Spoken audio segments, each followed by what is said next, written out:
এই পেঁয়াজ নিজের হাতে রোপণ করেছিলাম ভাইগো নিয়া, আবার এই পেঁয়াজে উত্তোলন করা হয়েছে, এখন আমরা আবার নিজেরা কাটতেছি। বন্ধুরা, কৃষককে আমি পছন্দ করে থাকি, আমি নিজে একজন কৃষক, সেই জন্য কৃষি কাজ করতে আমার অনেক আনন্দ লাগে। বাইরে থেকে রপ্তানি না করিয়া আমরা নিজেরা বুনিয়া যদি ওই ফসলগুলো নিজেরাই খাইতে পারি, অনেক ভালো। হানিফ ভাই কিছু কন? আপনি বলেন, আপনি তো আমার সঙ্গে আবার আসলেন ওইখানে বুনতে গেলাম।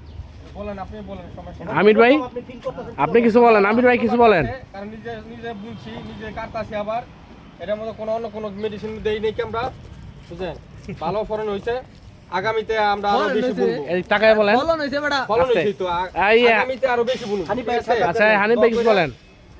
আমি আর কি করবো, আমি লগে হেল্প করতেছি ভাইয়ের লগে। আর এই বাইকে একটু কিছু জিজ্ঞাসা করেন। উঠাইছে মালিক ভাই কিছু বলেন, আপনার অনুভূতিটা কি, কেমন লাগতেছে আপনার? এই টাইমে আমাদের আলহামদুলিল্লাহ ভালোই লাগতেছে। আমরা বুনছি, আমরা করছি, সব চর্চা করছি, তারপরে অনেক উঠে আবার সব কাটতাছি। যদি মাটিগুলা পরিষ্কার হবে, সুস্থ ভালো থাকবো। প্রিয় বন্ধুরা, আমরা 10 মিলে করি কাজ, হারি জিতি নাহিলাস। আমাদের আজকে আনন্দটা অনেক ব্যতিক্রম।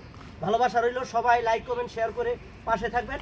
আমাদের আজকে কৃষি কাজটা কেমন লাগলো কমেন্টের মাধ্যমে কে কোন জেলা থেকে দেখছেন জানিয়ে দিবেন। আল্লাহ হাফেজ।